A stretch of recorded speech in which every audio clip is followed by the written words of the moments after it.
Invent, azienda leader nel settore della produzione di sistemi energetici alternativi, ha presentato il progetto di Ecocasa, Ecomodo, il primo impianto fotovoltaico totalmente utilizzabile autonomamente per l'utenza privata, semplice ed economico, immediato al suo utilizzo, che permette il consumo gratuito di energia elettrica.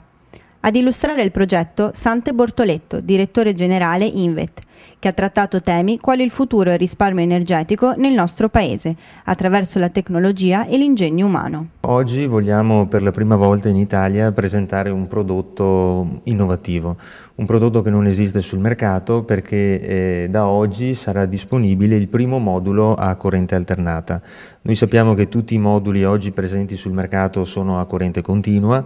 Questo invece integra in se stesso una nuova tecnologia, quindi ha un inseguitore MPPT che estrae il massimo della potenza da questo modulo, ma in realtà la semplicità per la signora Maria in che cosa consiste? Consiste nel fatto che non c'è più l'impianto fotovoltaico, c'è solo un modulo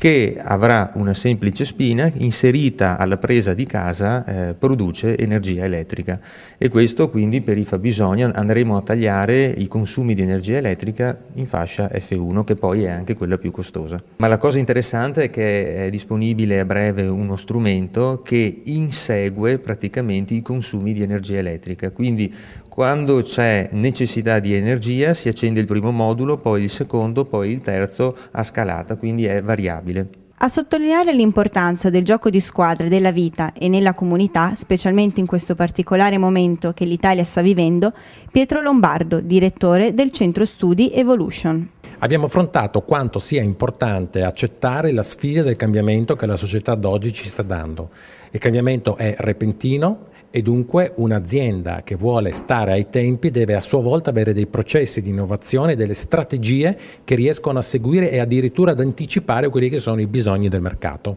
Ecco, quanto è importante per il momento che sta vivendo oggi l'Italia comunque andare avanti con fiducia anche attraverso questi incontri? È fondamentale perché io dico sempre una cosa, e ringrazio che mi date l'opportunità di dirla, che in realtà quello che uccide le persone non è la disperazione che nasce da una situazione di difficoltà, ma è la disperanza, cioè il fatto di non avere fiducia nel fatto che in quella situazione disperata vi è una via d'uscita. Ecco perché incontri come questi, e come quello che faremo il 15 giugno a Invent for You